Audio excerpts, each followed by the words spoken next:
Oh my, Mr. Larice feels that way about me? Apparently, he isn't aware of your real secret at all. Yeah, that was like a weird coincidence. Apparently she did have a secret, but the blackmail letter wasn't really a blackmail letter, it was just a love letter.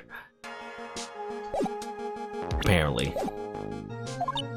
That somehow was correct in a way, but also completely wrong. Anyway. Well, this is no time to be embarrassed. I'm sorry. I'm just hardly accustomed to that sort of thing. Worry not. And in any case, whatever it was that he saw on the night of the incident, mark my words, I will drag it out of him. Does that mean Mr. Larice is the witness today? No. I believe that none will be the first to take the stand. Sister Bikini. She claims to have seen the very instant in which you carry out the crime. I just want to ask you one last time. It really wasn't you who killed Miss Elise Duxnam, correct? That is correct. It wasn't me. Very well then. Mr. Edgeworth? Yes? You are a prosecutor, aren't you? Are you sure about this? If your true identity is revealed. Don't worry, I've made the necessary arrangements. I see. Iris. It is a prosecutor's job to doubt people. But right now, I am a defense attorney. A defense attorney's job is to believe in people, and to believe until the bitter end. That's what my friend told me once. Aw, he calls Phoenix a friend. Mr. Edgeworth. I simply ask that you watch and decide for yourself whether or not I am fit to do the task I've been entrusted. Very well, sir. I leave my defense in your capable hands.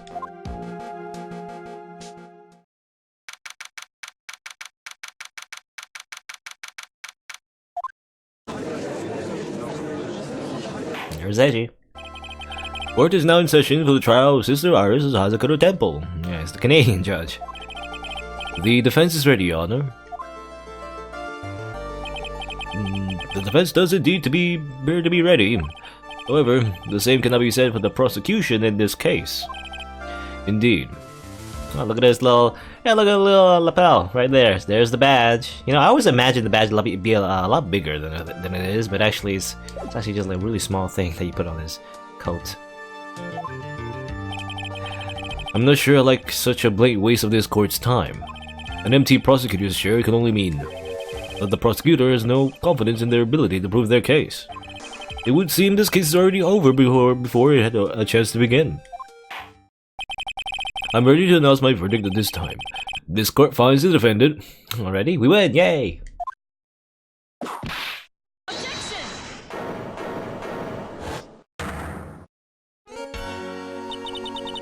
The prosecution stands ready. You are? Whip lady? Franziska von Karma, prosecuting prodigy. Von Karma, you say? Perchance you wouldn't be of any relation to legendary prosecutor Manfred von Karma? Legends are the thing of the past. I am a von Karma, that is all. Upon a special request, I flew in today for the purposes of prosecuting this case. You did? Then you must be quite a big shot, eh? By the way, Mr. Edgeworth. Yes, Your Honor. I'm almost certain that I've seen you somewhere before, or am I just imagining things? You look very much like a prosecutor I met once. I believe you're imagining things, Your Honor. And if you did remember me, let's just say I had a career change, you know? Miss Von Karma, do you have anything to say? There is no such weakling as this man among those of the prosecutor's office. Yep, well, I guess she's in on it. Collusion. There isn't? But I'm sure— Ah! I told you, there's no such weakling. Was that a whip? I'm not sure I care for such a thing in my courtroom. Bailiff, remove that whip. I have no objection to that whip. And by the way, did we ever hear like a hold it before from Edgeworth? I know objection, obviously. Objection! You know, we've heard before, but I guess maybe that hold it. I feel like it's maybe it's a new line actually in this game anyway. The third game. You don't have objection to the whip? The prosecution can wield a whip or drink 17 cups of coffee. Does he know about Godot? I feel canonically I don't think Edgeworth knows about Godot, but apparently he knows about, at least I guess, rumors about a coffee addict. But there's still only one truth. That's what I stand here to prove today. This promises to be interesting, Miles Edgeworth. I had expected to face Phoenix Wright here today, but looking at you now, maybe this is what I have been waiting for all this time. Miles Edgeworth, I want to allow this chance to crush you slip through my fingers. I see you brought your flair for the histrionic. Allow me to add to the things I'm not sure about. People acting bizarrely in my court. Ah. The stage is set. Now continue with your proceedings, Your Honor. Very well, Miss Von Karma. Please give an outline of this case. With as little whipping as possible, please. The murder victim is the famed picture book author Miss Elise Duxnam. Stab in the back right there. Looks like the statue stabbed her or something. Her body was found in the Hazakura Temple courtyard. She had been stabbed through the torso by a ceremonial sword from a golden statue. The sword in this picture is the weapon in question, correct? Very well, the court accepts this photo of the crime scene. There's no mistake. This was the doing of Sister Iris. Is it really? I don't know. Anything strange about this photo? There's like snow on the feet. It doesn't look like the statue was moved or anything. It's been there for a long time, I guess. You wouldn't think this sword is very good at stabbing, considering its little like weird like edges on the side. You know, I don't know. It's the doing of Sister Iris. After all, there is a witness to her crime. Very well. Please bring this witness to the stand. And so it begins. My first and last trial as a defense attorney. Okay. Witness, state your name and occupation, please. Hold on there. I'm not sure about being not sure if I care for this at all. Witness, please stand up nice and straight. If I recall correctly, there are a few milk crates in the defense lobby for a back pain plagued witness. A bailiff, fetch a crate for this poor lady, please. This is the second time someone's been too short for the witness stand. Once again, your name and occupation, please. A little old me? Well, I'm the head don of Hazakura Temple on Eagle Mountain. My name is Bikini. You got it? Bikini. Nice to meet everyone. We don't appear to be wearing a bikini right now. Well, the courtroom is the garden of the holy judgment. Those with lecher in their hearts should leave the sanctuary at once. You want me to leave? Oh, no need to get your bikinis in the dress. Let me tell you, I'm a sight to behold in summer. Wink. Wahahaha. In any case, witness, I hear that you saw the crime take place on the night in question. Well, that's right. I can still hardly believe it myself, to be honest. There's no way, my dear little Iris could do anything like that. Well, let us hear what you have to say then. First, tell us about your tell us about your own movements that night, eh? I feel like, I don't know, I guess it's more like in northern territories, I feel like. Or at least outside of city, like rural areas, you know, the typical Canadian accent is more noticeable. Other than that, though, I don't know. Because I live in Canada, but I guess it's because I live in an urban area. The Canadian accent is not like that stereotypically apparent. Anyway. That night, I was helping an acolyte with her training in the inner temple, but, well, as you can see, my back likes to act up, violently. So, I left Iris to help the acolyte, and returned to Hazakura Temple. The beeping sound, my USB is kinda, I don't know why it's like disconnecting and connecting. You gotta take it off. Doop doop. Bye-bye. Bye-bye, USB. Anyway. Left Iris to help the Acolyte return to Hazakura Temple. There's no bath for the inner temple, CC, and I need a long, hot soak. It was after I'd finished, just as I was heading back, that's when I saw it. So it was simply coincidence that you found yourself returning to Hazakura Temple. Yes, you could say that. If my bag hadn't been in so much pain, I would have stayed at Inner Temple. That sounds like a pretty important statement she just made. There's only one problem with this testimony that I can see. And you're not about to fall at the first hurdle. Now are you, Miles Edgeworth? Mr. Edgeworth, please begin your cross-examination. Our first cross-examination as Edgeworth. Amazing. Okay, time to press everything, obviously. Hold it. What is this inner temple? Well, see, conversing with the spirits is what we train people to do, right? We'll be the ones asking you the questions, madam. Well, in order to do that, a place strong in spiritual power is required. There's a small temple across Dusky Bridge called the Inner Temple. Acolytes must spend an entire night there to undergo intense training. And how exactly do you help with this process? It's all quite exacting. It's all quite exacting? It can't be performed without a nun supervising. Like a tutor, watching to make sure a spoiled child studies. A tutor with a whip in your case. If that is the case, then why did you return to Hazakura Temple, where the murder took place? Let's see, my back leg stacked up. Violently. Oh, that's right. It's no laughing matter, especially in winter. I can't hold anything heavier than a knife and fork during the cold months. Just being alive is like strict training. On the night of the murder, was this fabulous back of yours hurting again? That's right. Raging like a bull in a pig pen. I almost fainted once or twice. I just knew that unless I warmed it up, it was gonna finally finish me off.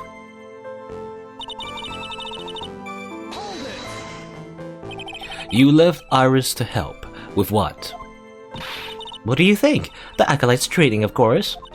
It was just past 10 PM, so we were starting to enter the training exercises proper. Was it at your place to remain with the disciple? Well, the job is to simply watch over the Acolyte, so they don't pass away. Just to confirm this point again, the night you met Iris in the Inner Temple, correct? Yes, yes. She's a gentle, honest girl. She's never once failed to follow my directions.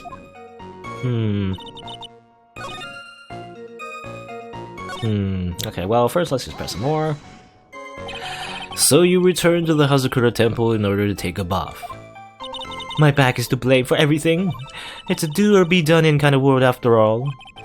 How long were you in the bath for, if you don't mind me asking? My, what a filthy little rogue you are. I know what's on your mind. I bet your next question is gonna be, where exactly did you wash?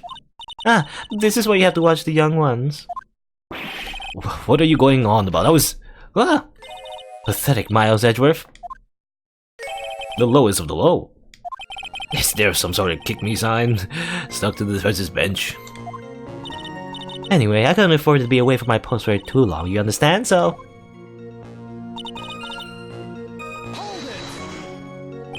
The crime took place in the courtyard, correct? When you go from my room to the main hall, you have to take a winding hallway from which you can see the courtyard. That's right. In other words, it was pure coincidence that the witness saw the crime taking place before her eyes.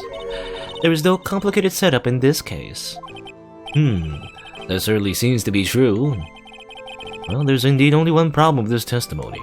If I can clearly point out what it is, then I can begin to quantify just how good this witness's memory and observation skills are.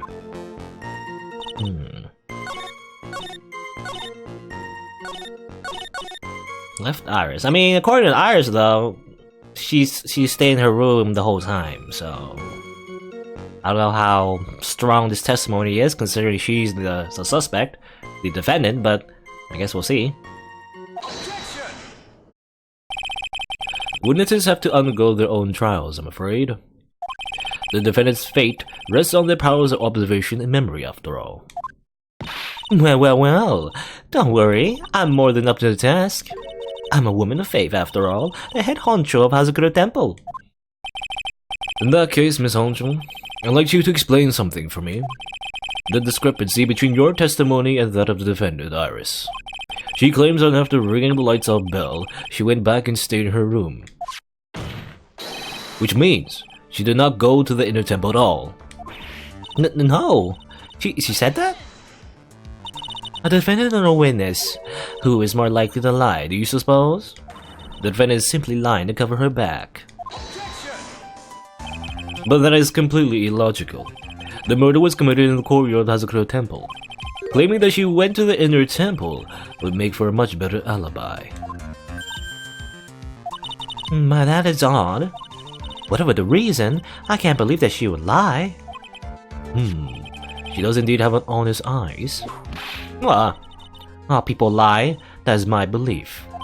Why am I the only one being whipped in here? Anyway, neither the witness nor the defendant have any reason to lie. Which means, we must call your memory into question. No, dear. You're older than me and yet you want to play that game, do you?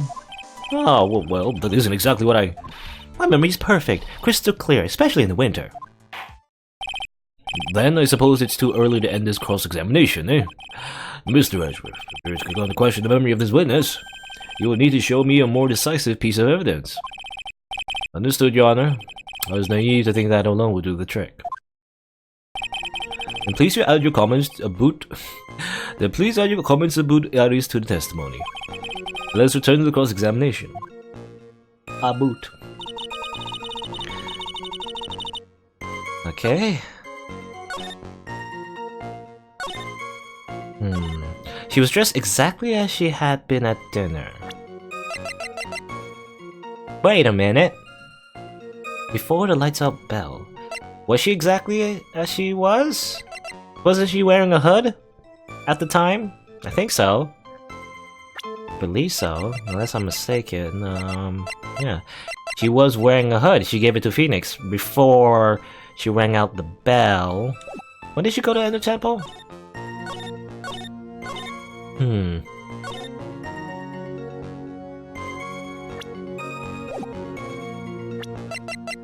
I mean, she stayed... Well, that's the weather data. She stayed in the room until 10, right? I assume... When did the murder happen again? Where's the autopsy report? It's around 10, right? So, I mean, yeah. This sort of event had to have happened before 10. But she didn't ring out the bell, you know? Or rather, she was about to ring the bell. When she had the hood...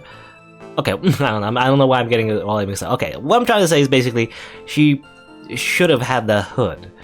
Or rather, she shouldn't have had she shouldn't have had the hood if she met with Bikini, right?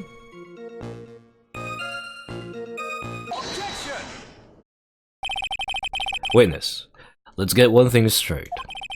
The defendant whom you claim to have met, she was wearing this demon warding hood, correct? Of course. That is a very important piece of clothing, I'll have you know. Oh, ha ha ha ha. Wait a minute. Hold it right there. Why do you have that? That's the question of the day now, isn't it, Miss Von Karma? I'll have you know that this hood was given to someone as a gift that night, before the lights out bell was rung. What? You know where I'm going with this, don't you? If the witness has seen the defendant as she claims, then the Iris she saw should have been missing this very hood. Well. Look at the crates. It's not a bad feeling at all, exposing contradictions like this. Maybe I should become a full-time lawyer after all, full-time defense lawyer. Now I understand that happy look on Wright's face every time he does it. Order in the court. Witness, Sister, this hood. You have spare ones around the temple, don't you? Spares? Well, I do tend to make too many of them. I see. A stockpile, a surplus of hoods, eh? Each nun is given only one hood. This should be the only hood that Iris own. Then this is quite strange. Well, if there was a surplus of hoods, then she could have worn one of those. There's no contradiction here. I'm sorry to break this to you, Miss Von Karma, but you won't get away that easily. Discrepancies such as this will sow seeds in any human heart. The seeds of doubt. Witness.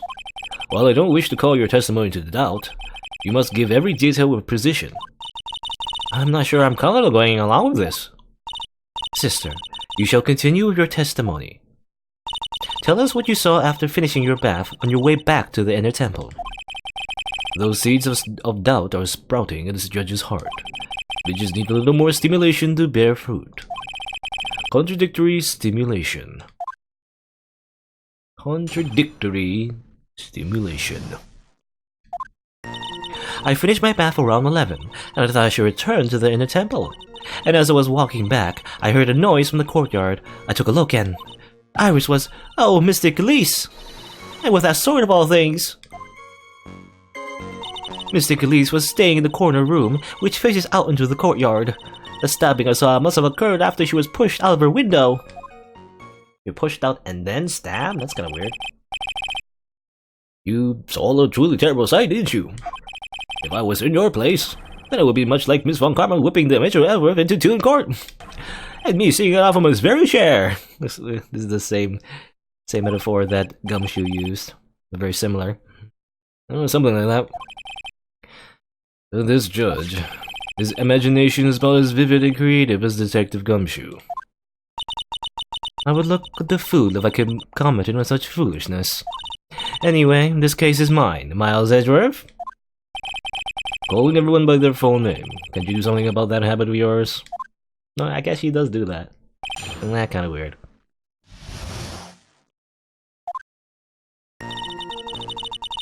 What's Edgeworth's like Japanese name? I'm trying to remember. I think it's like Mitsurugu, like Reggie Mitsurugu, something like that. I know it has something to do with like a sword, right? His name is like a pun for like a sword, I think, or attacking or whatever. You know, that's the idea anyway. I believe so. Anyway, I finished my bath around 11. How far is it from your room to the inner temple? Oh, let me think a moment. About 20 minutes on these stumps of mine. It's about 15 minutes to Dusky Bridge from Hazukata Temple.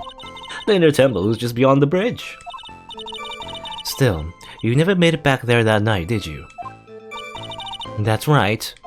I was heading along the walkway toward the main hall. Walking back, heard a noise. You say you heard a noise. Thump, just like that. That could only be the sound of victim falling. It's very quiet in the temple, you know. You can even hear the snow falling from the branches. Thump, just like that.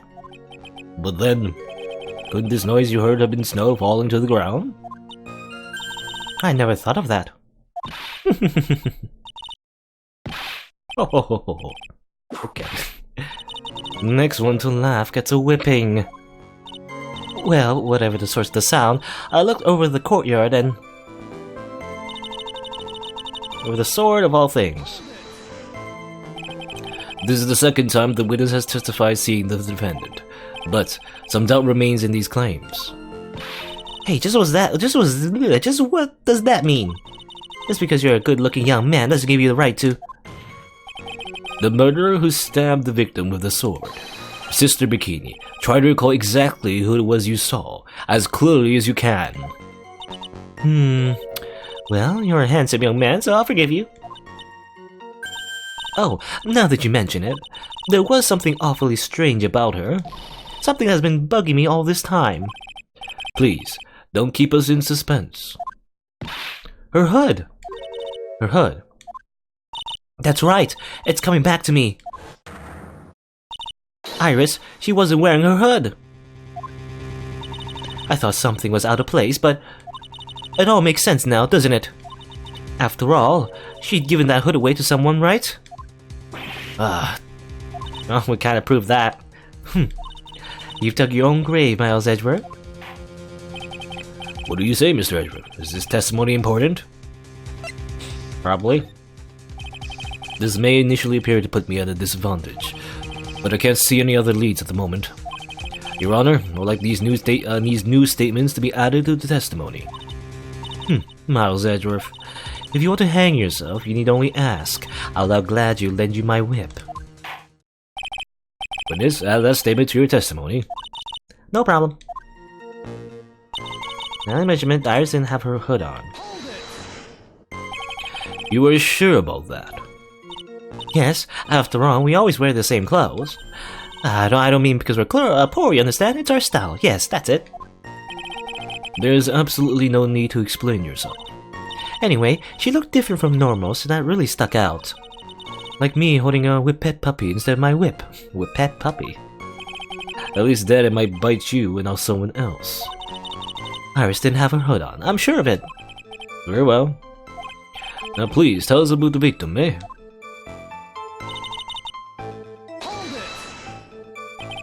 The room the victim was staying in overlooked the courtyard, correct? Which means the victim's room was on the second floor. No. Hazakura Temple is a single-story building.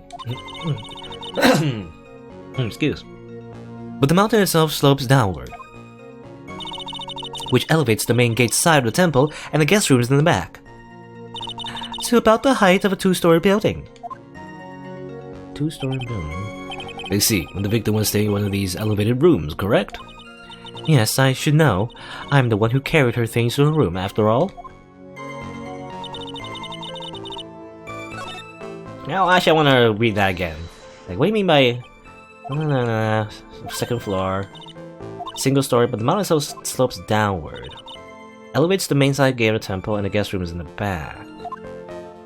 Interesting. Okay. Okay, so that... Okay, I didn't really understand what that meant, but I guess, yeah, it's like on a slope. That's why. So the front of the temple is like, it's on, you know, on the ground, technically. But it slopes downwards, so like when you put a house over like a sloping like round, the back rooms are actually on the second floor, you know, instead of on the first floor, technically.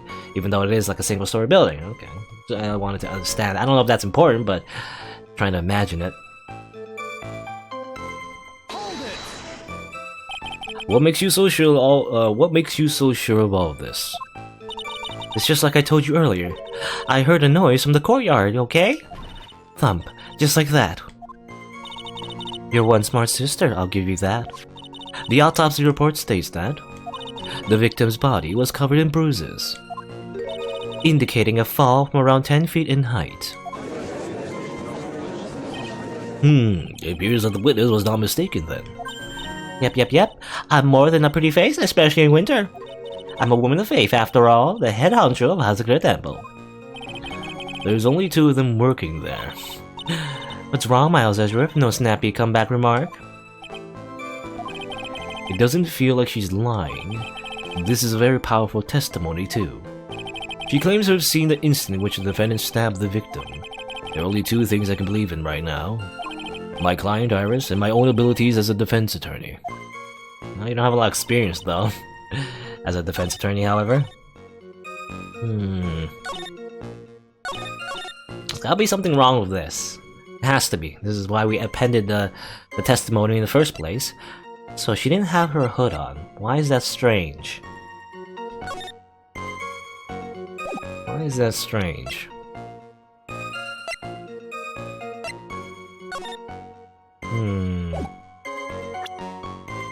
Iris didn't have her hood on. I don't know, but then that doesn't really... It feels to me that doesn't really contradict anything. I mean, the first thing I think of is like... The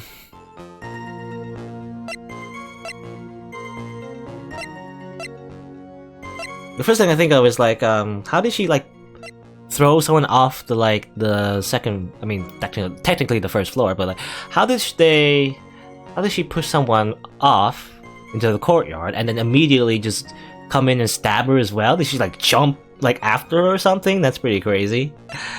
Assassin's Creed style? I don't know.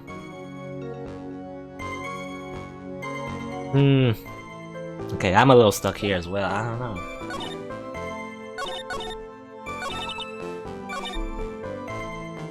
For the noise, I mean, that's a generic note. We don't have information about a thump or anything. Around 11. Around 11. Where's the thunder? It was like also around 11, 10 to 11 anyway.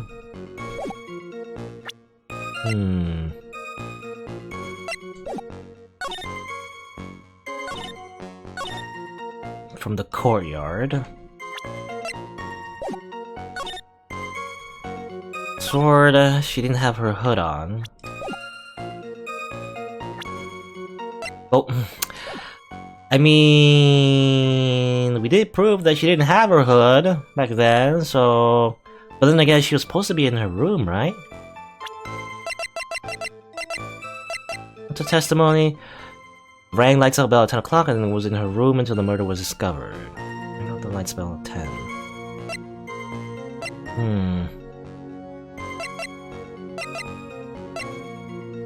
I kinda don't get it. Lots of blood from a stab in the back when body fell at 10 feet. The stabbing must have occurred after she was pushed out the window. I mean, yeah, we don't have a... Yeah, that doesn't contradict the autopsy report. Because I'm thinking maybe she died from the fall? Or maybe, I don't know. It says they were just stabbed after the fall. That makes sense. Technically.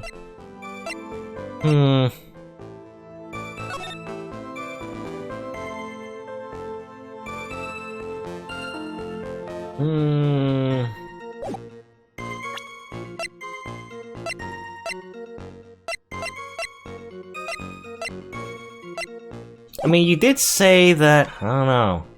Did you just say that you met her in the Inner Temple? We kind of proven that contradiction right there, but it's another contradiction that she's in the courtyard in the first place, so that's kind of weird.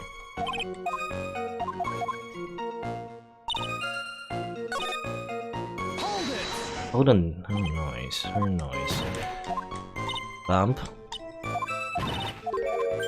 Could have been snow, maybe, could have been something else. But we don't really have a proof of like anything falling during the scene of the crime.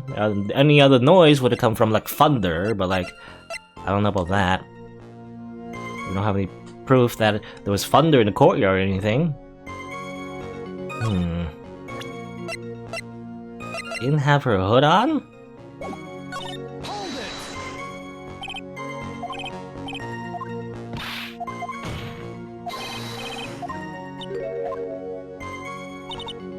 Hood. Sure about that. Yes.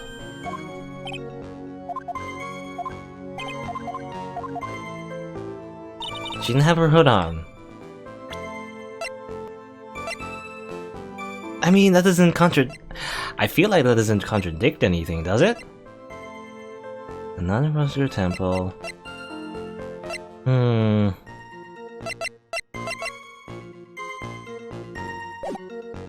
No hood.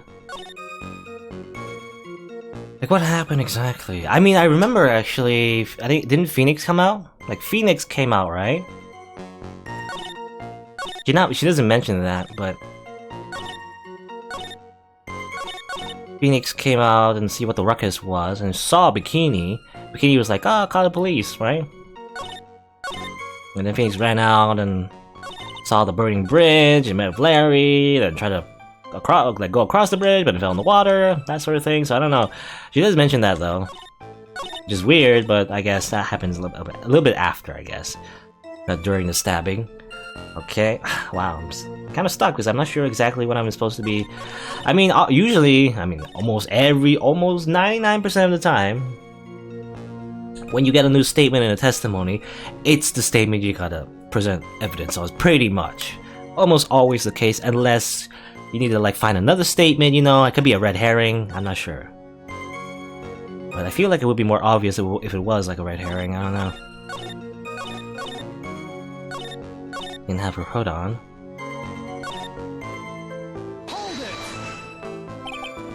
What makes you so sure? For the noise. Covered in bruises from a fall.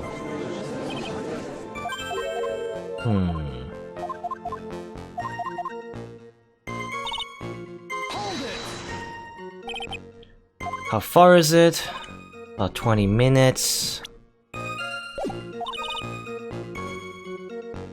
Dusky Bridge from Hazakura Temple. Beyond the bridge.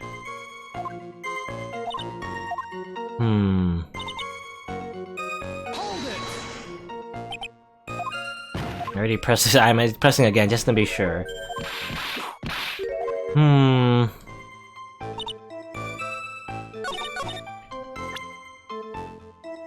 11. I mean, she went. Okay, she was there at 11, right? Trying to get the timeline correct. She was there at 11. And the only thing that refers to a time would be the autopsy. The bell. Weather report. 7:10:50.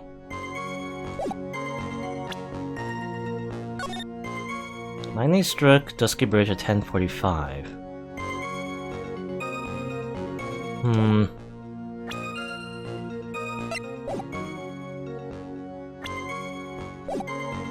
I mean, I don't think.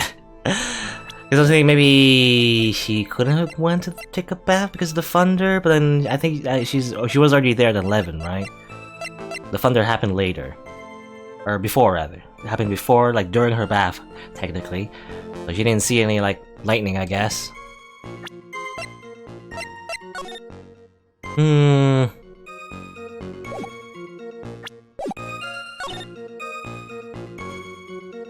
Noise from the courtyard. Noise from the courtyard. Hood, though. Why would they have this testimony if it... This hood. And Phoenix had it, right? That makes sense. It's not contradiction. Or is it?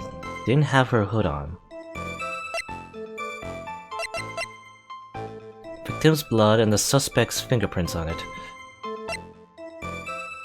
Elise Duxnam.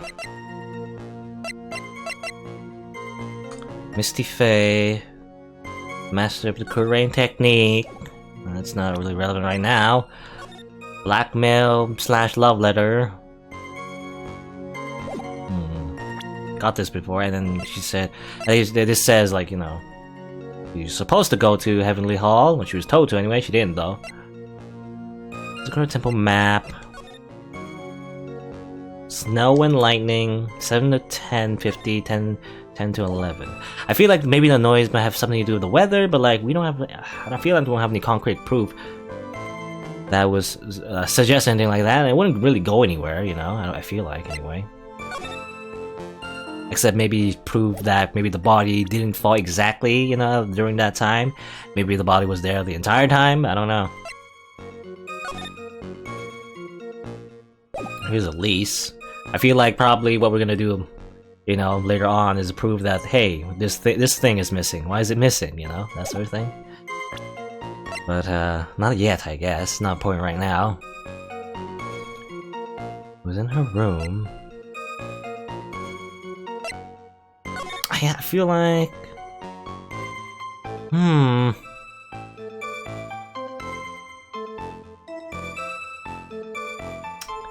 Nothing strange about this, is there?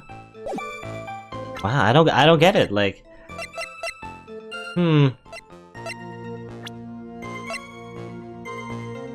Born and raised in Germany. Picture book author. Do I present the hood again or something?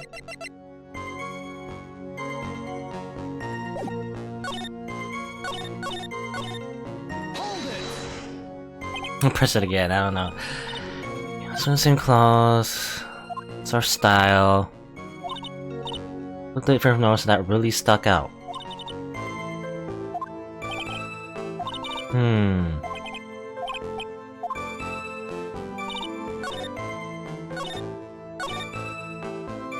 Didn't have her hood on. I mean, she said it was strange, but like we see right here that, you know, it's not strange at all. She does take her hood off sometimes, but I don't know. Again, I feel like it doesn't prove anything.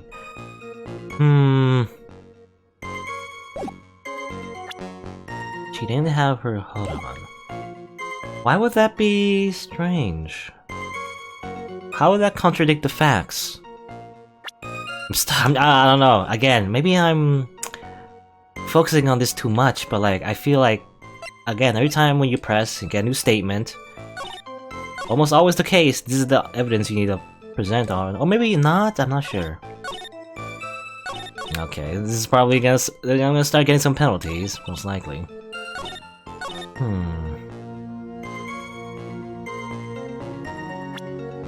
I can't prove that she didn't hear a noise. I can't prove that she did not hear a noise, I feel like.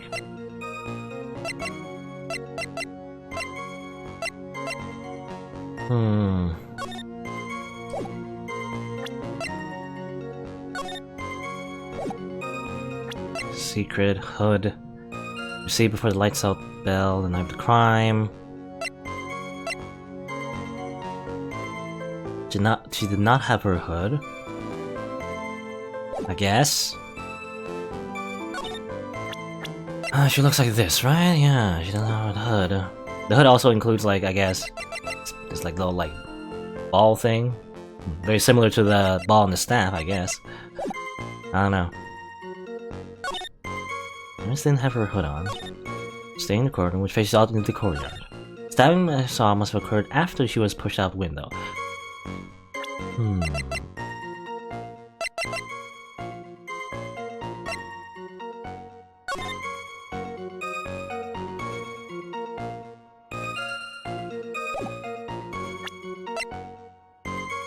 Loss of blood from stab in the back.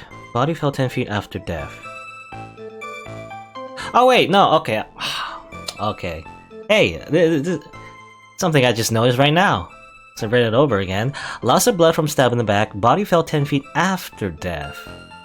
Okay, this is just another case where I'm not looking at the autopsy report close enough. Or I feel like sometimes it's vague wording. Because I feel like didn't Edgeworth say something about how like how the body was stabbed after falling or whatever, but if I'm correct, it says right here that she was already killed from being stabbed in the back, you know, and the bruises from falling was after death, not during, right?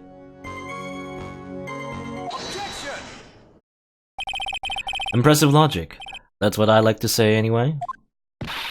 Oh, please do. My brain is something else, especially in winter. However, I think you're overlooking one thing. Ms. Von Karma, would you be so kind as to take another look at the autopsy report? The autopsy report? The victim did fall from a height of 10 feet. However, this fall was after she was killed. That's right, it says after death right here. I had the same problem with the autopsy before because I didn't know it was like there was like 2 causes of death or whatever, but it didn't say like after or before. It didn't say that. But this time it did actually, so actually, you know, it does make sense. The scene the witness claims to have seen is contradictory. If the defendant stabbed and killed the victim there in the courtyard, how did the victim then go on to take a 10 feet fall? Wow! Order. The victim was killed and then fell. If that is the case, then the victim must have been killed in her room. Don't you agree? That is a logical conclusion. Yes, that's right. The victim must have been stabbed by the defendant in her room. And then she was thrown out of her window down to the courtyard below. Were there any signs of a struggle in Miss Dixon's room? She was stabbed with a sword that would leave a bloodstain, wouldn't you agree?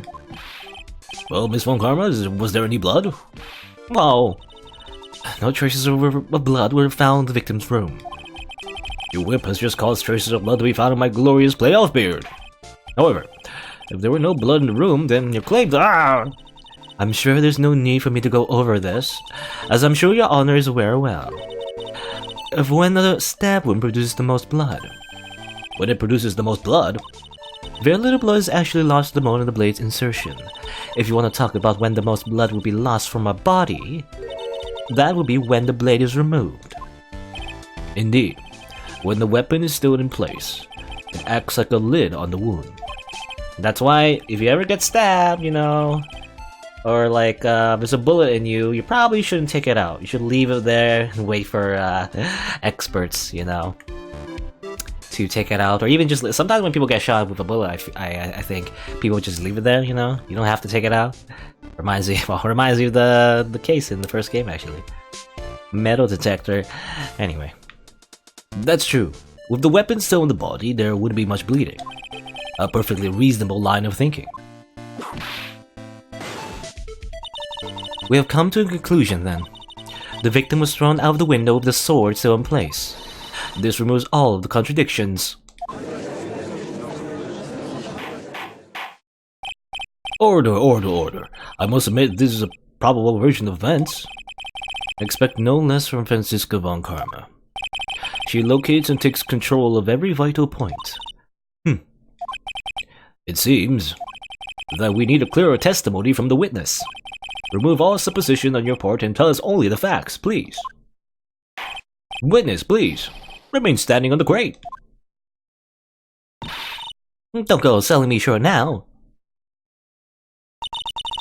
The weight of winter snow has bent me out of shape. Especially my back and my mood. Sister, please, give us your testimony. I will give you a vigorous massage once we are finished here. Oh, nice. With the whip, oh, maybe not so nice. I was thinking like how, like, uncharacteristically, how do you say the word? Uncharacteristically, how strange it is that Von Karma would be so nice to someone. Maybe not. Maybe she'll just get Gumshoe to give her a massage. I'm pretty sure. Anyway. Oh boy. Alright.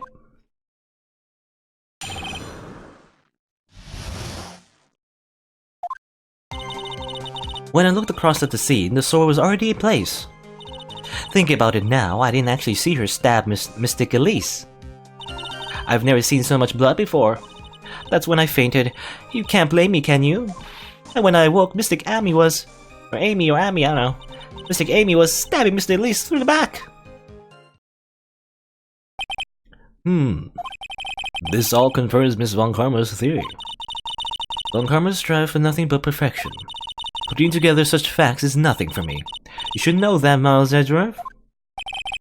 Perfection is an impossibility, Franziska Von Karma, and I'm here to teach you just that.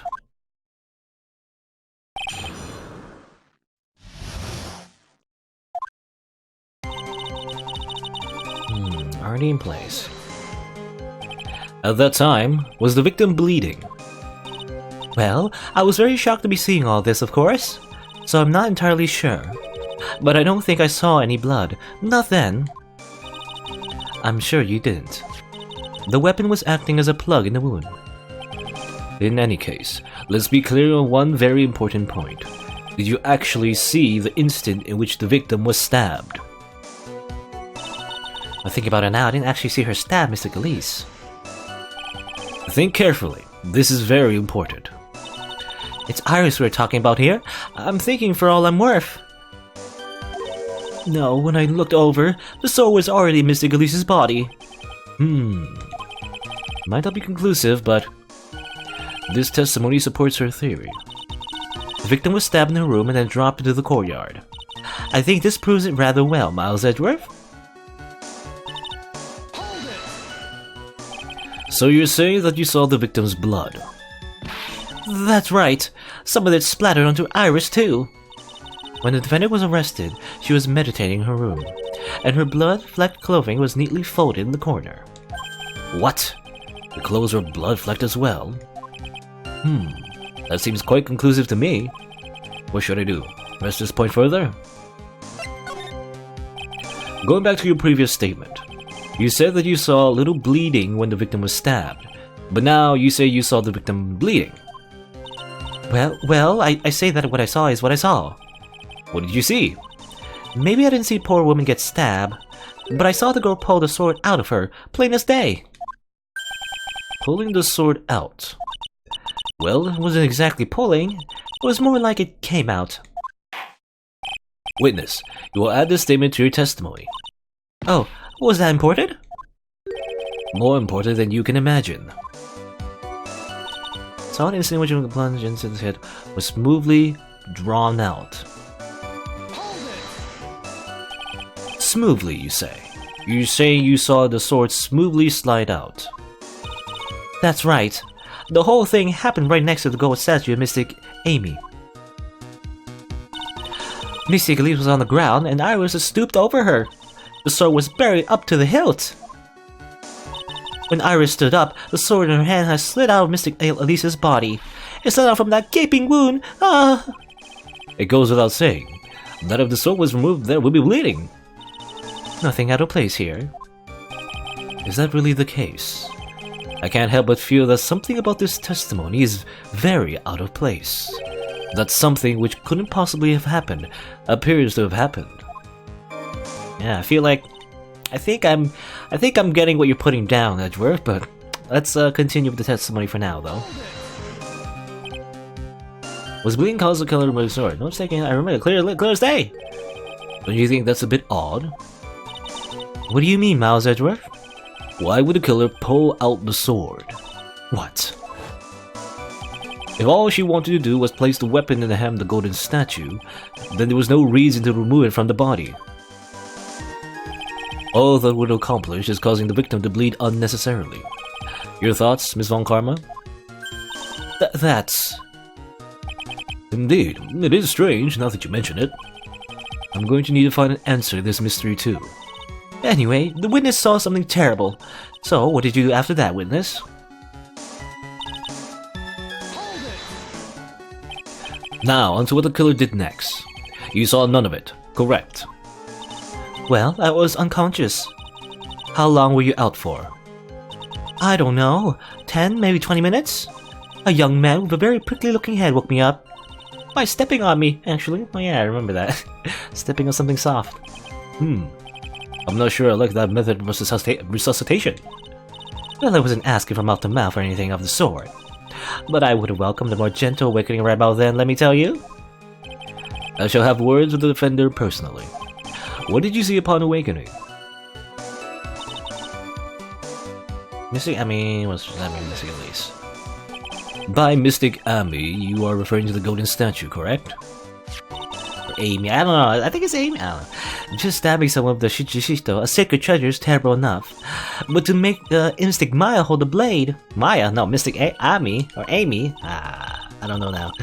I don't know what I'm saying anymore. But truly, a heinous, despicable crime. It is easy to despise something. Anyone can do it. However, there is something that cannot be done so easily. Whatever it is, I'm sure it is doubly hard for you. Anyway, what is the problem? Exactly why would the killer set up this gruesome scene? Can anyone explain the reasoning behind that? No, I don't think I can. There isn't always a logical reason behind why someone acts. That's true, so true. In early spring, for example, I often find myself... There isn't always. That phrase might come in handy someday. There are too many unnatural elements in this case. Why was it necessary to use the Shichishito from the Amy statue as a weapon? Why was the weapon ultimately placed back in the hand of the statue? If I can expose the flaws in this testimony, perhaps then I will begin to find the truth.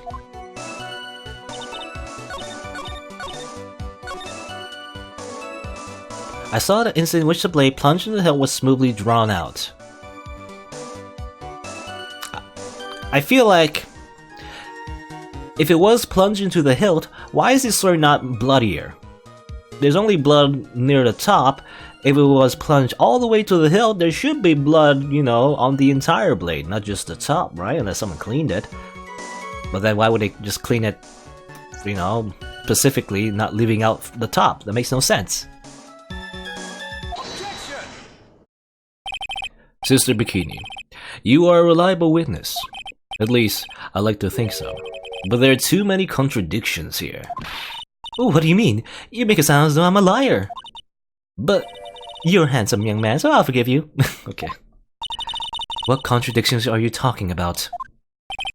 In the scene that the witness claims to have seen, the weapon was thrust up to its hilt into the victim. Furthermore, the killer withdrew the weapon smoothly from the body. However, both of these are complete impossibilities. Yeah, it's a weird kind of sword too, right? Again, I mentioned before the weird side edges. Explain yourself. To start with, do you think it would be impossible to stab someone to the hilt with this? No matter how I look at the defendant, she doesn't appear strong enough for that. Oh, doesn't appear? What meaningless dribble. I too may appear to be weak and frail, but I can crush men under my heel and make them weep should I so choose. Kinky. The objection stands. I wept a little back there, I must admit. That isn't the only issue here. If this sword was truly stabbed into the body up to the hilt, well, just look at all the branches on it. It certainly wouldn't come out smoothly. We also have the problem of the amount of bleeding. It's true that when a blade is left in the body, it acts as a plug of sorts. However, when a weapon is shaped like this, it's an entirely different story. The wound would be too large for the blade to completely stop the bleeding. That's nothing more than conjecture. In reality, the victim was stabbed with Shishito. Even a weapon of this nature may still sometimes slide out smoothly and may still sometimes stop the blood loss. I'm not finished. There is still one more conclusive contradiction. You still got more? This one is simple. If this sword really was thrusting all the way to the hilt, why is there only blood on the tip of it? Oh. If this witness is telling the truth, then there should be blood along the entire length of the sword. No! Order, ow! Bravo, Miles Edgeworth. Raising this many contradictions from a single piece of evidence. All the other attorneys I know could maybe manage one, if that.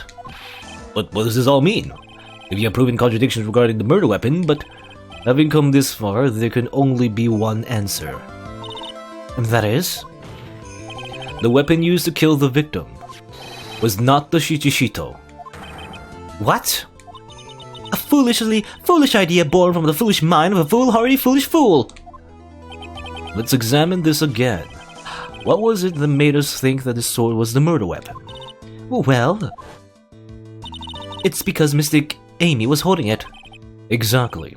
However, if you reflect on this, that is the only basis we have to assume such a thing. The impression left by the scene was just too strong. That is what influenced us. It influenced us to believe that the Shichishito was the murder weapon.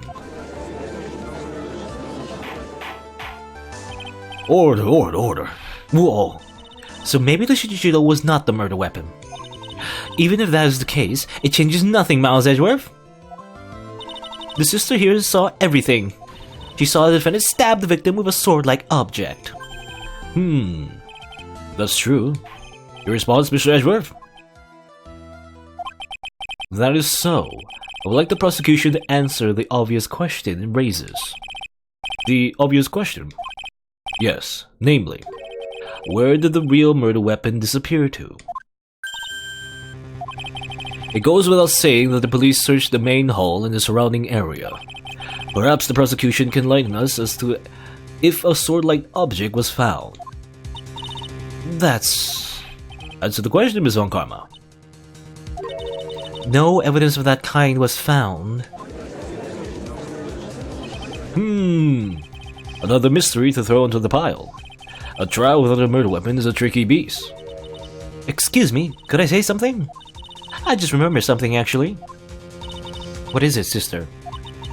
I was just thinking. It's possible that just maybe what actually happened was it was just over there. What exactly are you going on about here? The murder weapon. I mean, I think I might know where the sword was disposed of. You what? Well then, I think we need to hear a testimony from you one more time, sister. Impossible. What else could this old woman have seen?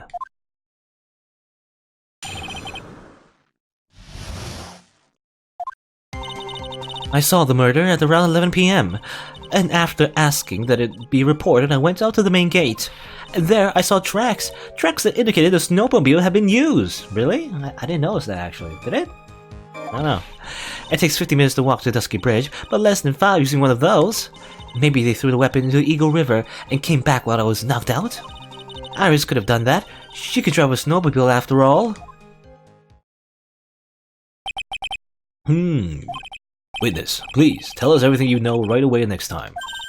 Well, I'm not in the best of shape. With my back and my age, you know? Quite. There were indeed snowmobile tracks in front of the main gate. Here's a photograph. A snowmobile, eh? I see. Well, it certainly is an interesting theory. The tracks begin in front of Hazakura Temple and run all the way to Dusky Bridge.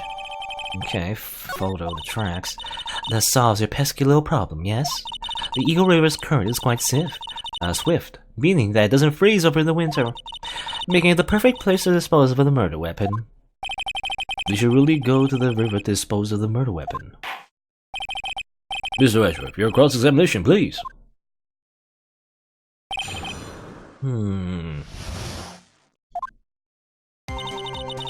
Around 11. You are sure about the time? Yes, I was worried about it after all. Why was that? Because I have a strong sense of responsibility, especially at this time of year. The Acolyte was being doused in freezing water at the time. I couldn't very well take it easy in the bath all night now, could I? So at 11 I decided to leave Hazakura Temple. Your estimation of the time seems reliable, at least.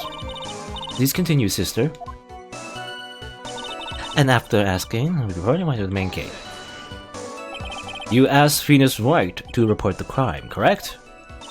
Right. The one who trampled me. It seems she is the type to hold a grudge. There isn't a phone in the main hall, so I sent him to the bridge. Phoenix Wright. He didn't even have his cell phone on him. He had forgotten it at home, apparently. What a naive boy, as always. Not only do I always carry my phone, I always have my whip in hand, too. Anyway, I was really scared, and it was taking him a while to get back, so I thought I'd go out by the main gate for a spell. I saw tracks. As I recall, there was a snowmobile outside the main gate when I visited. But that's it, that's the only one we have. It'll run no matter how much snow falls. Now, you're certain the snowmobile was there at the main gate when you arrived? Yes, of course. It was parked in front of the gate. So she had already gone, discarded the murder weapon, and returned by that time. I'm not sure if this is really relevant, but what should I do? I need answers to every possible doubt. The snowmobile in question, was it still warm at that time? What do you mean? What do you mean, eh? What do you mean, Miles Edgeworth? I'm playing to a slow crowd here. It goes without saying that using a snowmobile will heat its engine. If it was still warm, then it means it was recently used. Ah, I see. I never thought of that. That's right. I overlooked that too. Of course you did. I did not overlook that, obviously. Then answer the question, please, witness. I don't often go around touching hot engines. However, now that you mention it, there wasn't any snow on it. Snow?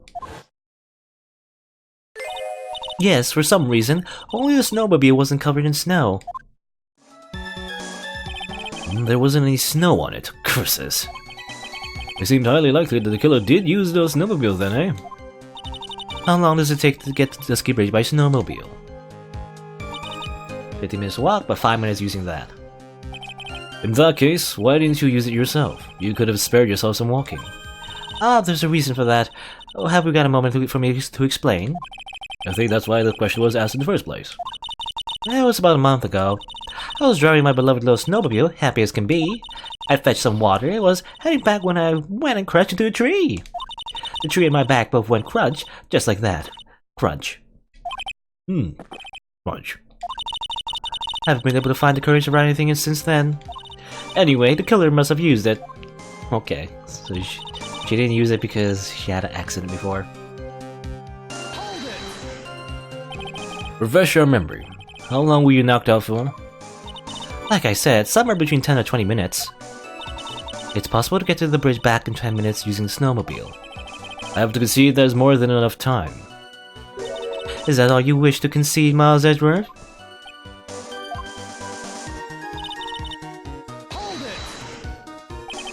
While it would have been possible time-wise, one element remains out of place here. Oh, what would this mystery element be? The killer's reasoning, Your Honor.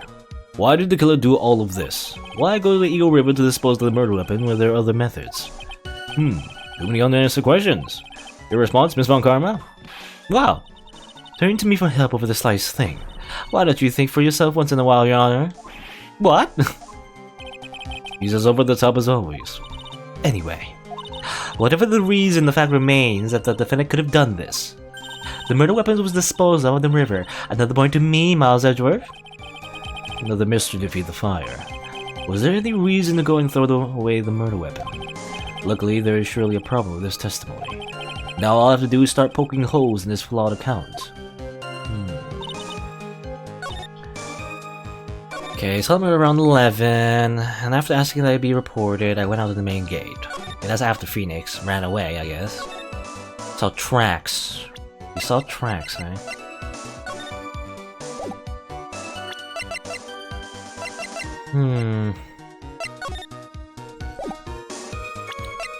You know, my first thought is like, why is it... You know, it should be tracks coming from... Oh, I don't know, I guess it makes sense. Because I'm thinking, like, why is it not tracks coming from in front of the snowmobile? But then again, like, you know, if the person, like, went this way and then came back this way, you know, I guess it makes sense. There's tracks that are coming from the back. Yeah. Are there any footprints? I can't tell. I think any footprints on top of the tracks? I can't tell.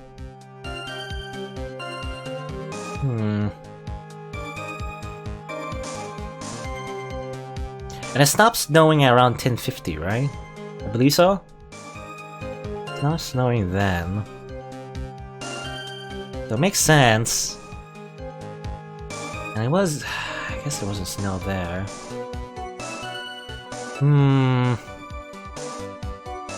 Because I'm trying to think, like, how do I prove that it wasn't used? And I can't really do that, can I? Because it was used, actually. Snow has been, like, melted off, or at least, you know, fell off, I guess. And these tracks, I assume were Phoenix's tracks, maybe. Are, like, you know, being... They are... Well, I don't know. It was used before Phoenix came out. Then you would see his footprints on top of the tracks, right? It's hard to tell, though. Are these the tracks here? Are these footprints? I can't tell. But I guess if they were, then his footprints would be on top of the tracks, not below it. Right? Assuming these are Phoenix's tracks, you know?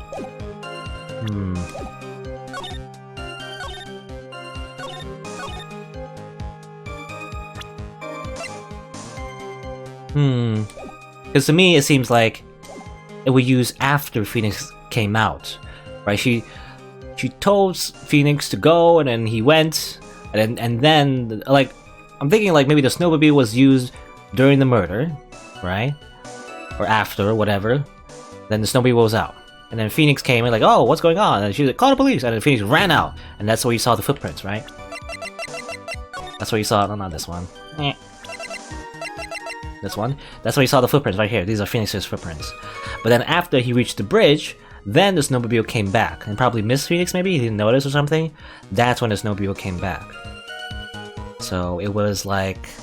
It didn't come back before the police was called, it was after. Maybe? Like not while she was knocked out, but after she was knocked out or something? I don't know. Other than that, I'm not sure.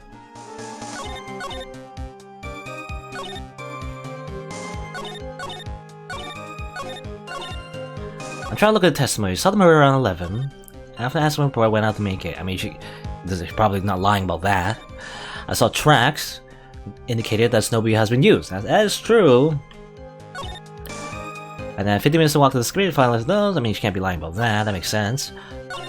And Iris could have done that. She can drive a snowmobile after all. We can't prove that she can't. You know, unless she's, well, I don't know, missing an arm, maybe? But other than that, I don't think we can prove that she couldn't have used a snowmobile.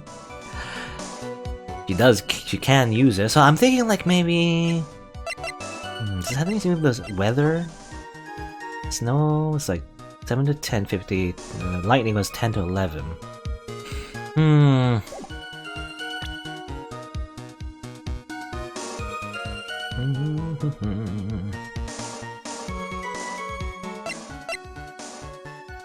it had like during the time of the murder, the snow like it stopped snowing, so that makes sense. I'm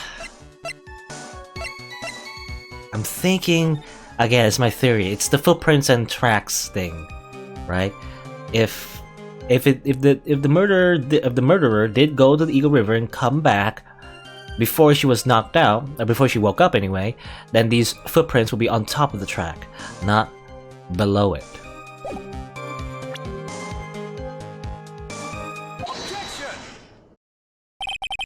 I admit this photograph proves something. It proves that the snowmobile was used on the night of the murder. You finally accepted the inevitable, it seems, Miles Edgeworth. However, if what the witness says is true, then why is there only one set of tracks? I mean, yeah, that's also true, I guess. Because I'm thinking, like, you know... Again, I mentioned before, like, the very first time, I thought maybe there should be, like, tracks this way, right? As well? Because the track going this way, then coming back this way, like a circle. But then again, like, maybe... I mean, I could have been, like, one theory is that maybe the snowmobile was, like, initially was facing this way, right? It was facing this way and this way, like, exactly just went through the same... like, route as it came back. I don't know, maybe. But I guess that would be unlikely. So it should be two tracks after all, when I think about it, yeah. Then why is there only one set of tracks? What do you mean? Iris left the Hazakura temple, threw the weapon into the river and then returned. If this was the case, then naturally, there should be two sets of tracks in the snow. Those from heading out to the bridge and those from coming back. Ah, you're right. You are forgetting one thing, Miles Edgeworth. On the night of the murder, it was snowing. The tracks leading to the bridge were erased by the snowfall. This removes your precious contradiction, now doesn't it? I see, while she was at the river, the snow stopped, leaving just the return tracks in the snow. What do you have to say now, Miles Edgeworth? Is there a flaw in her theory? The idea that the snowfall covered one set of the tracks. No, because it stopped snowing. The tracks of the river were covered by snow. What a nice theory. However, Ms. Von Karma, that's impossible. Would you care to explain? Why there's a rude index finger currently pointed in my general direction? No need. The evidence will do all of the talking for me. On the night of the murder, the killer went to and returned from Dusky Bridge. In order to dispose of the murder weapon, the outgoing tracks were erased by snow. Or so claims Miss Von Karma. Mr. Edgeworth, present your evidence to the contrary, eh? Evidence that the outgoing tracks were not covered by snow. When did the murder take place again? I think 10 to 11, right? 10 to 11. Snow stopped around 10:50. Right? Unless I'm mistaken. I might be mistaken because when... I forget, like when exactly the murder took place. She did wake up around 11, but... No, I think she says she woke up... She's like, the murder is around 11, right? And the snow stopped already at 10:50. So there was no more snow around the time of the murder. Witness, please tell us again what time was when you witnessed the crime. Like I said, it was around 11. Of course. This means the weapon was thrown away after that time, correct? On that note, please take a look at this data. It is the weather report for Eagle Mountain on the night of the murder. The weather report. Snow started to fall at 7 PM, but it stopped around 10:50. Therefore, when the sister witnessed the crime at 11 PM, the snow had already stopped falling. It is impossible for any tracks made after that time to have been covered up. No. Why? Order. Very well then. It looks like Miss Von Karma's claim has been snowed in. It's too soon to be closing this trial due to snow.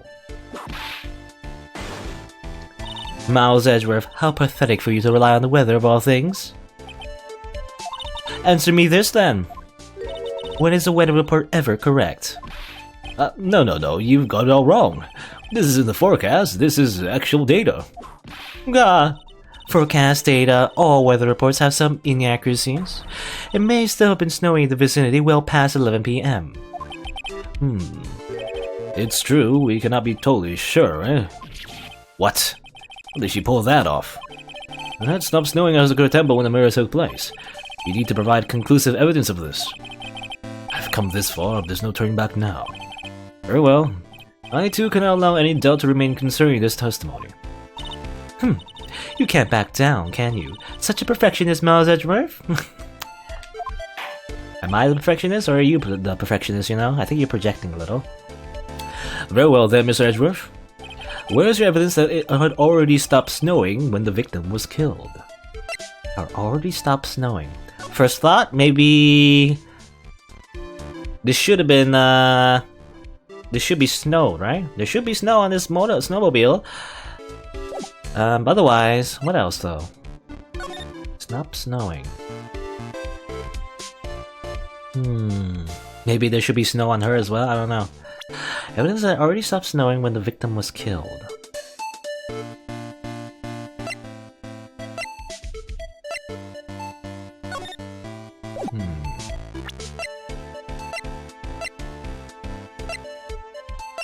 Stop snowing.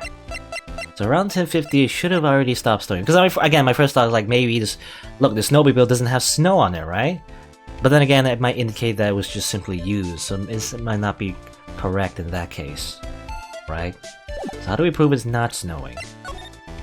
My second thought, maybe there should have been snow on the victim then, you know? It already stopped snowing when the victim was killed. It's either this or that, but I'm thinking it could have been either. It could be either one. I feel like, but I'm thinking like if it continued snowing, then this body should have been covered in snow, shouldn't it been? Right? It should have been covered in more snow. Otherwise, the snowmobile should be covered in snow as well. But the snowmobile was like, you know, after the victim was killed. So assuming it was snowing, the snowmobile, you know, went all the way and then came back. It came back when it stopped snowing, so that's like not... I feel like that's not good enough. So I feel like maybe we should show this?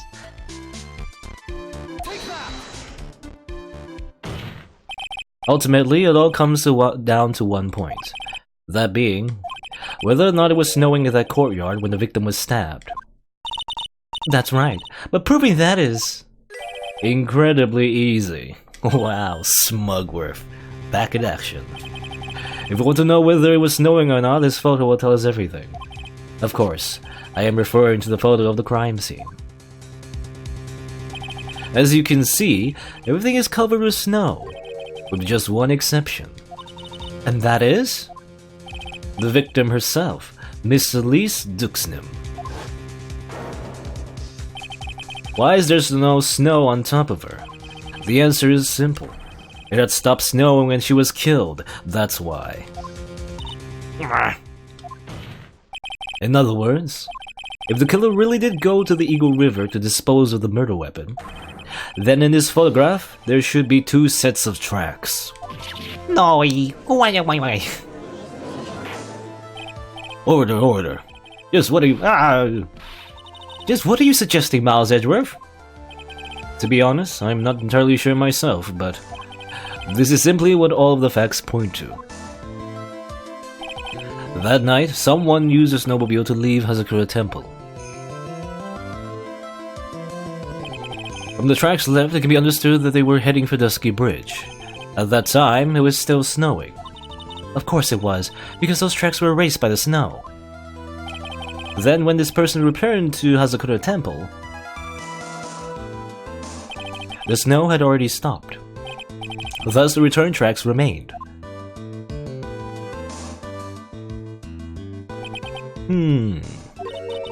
Can I say something? This all sounds a bit fishy to me. But what does, sister? There is only one key for the snowmobile. Furthermore, on the night of the question, we know the defendant had it. The key was found in her room after the murder, which can only mean that night, Iris used a snowmobile to go to the inner temple. But Iris said that she never went there. I should probably press on this point some more when I get the chance. The snowmobile can't cross the suspension bridge, so she must have left it on the Hazakura side of the bridge and crossed on foot. That sounds right. But what's odd is, when I left Iris and returned to the Hazakura temple,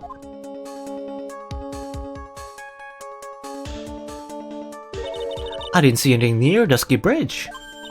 You must have failed to see it, sister. Maybe, but when I made it back to Hazakura temple, it was there, by the main gate. The snowmobile, I mean. I know what I saw. It was covered in snow, too. Okay, that's weird. But that is impossible. Order in the court. What does this all mean?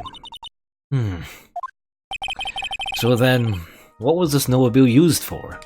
It wasn't taken by the defendant when she went to the inner temple. If it had been, then the witness couldn't possibly have seen it by the gate. Furthermore, it wasn't used by the killer to dispose of the murder weapon. If that was the case, there should be two sets of tracks in this photo. All we know is this. After it stopped snowing, someone used the snowmobile to return to Hazakura Temple. I never thought a simple snowmobile could cause so much trouble. I think we've learned all we can from this witness. Yes, I've nothing more to add. I've told you everything that I know.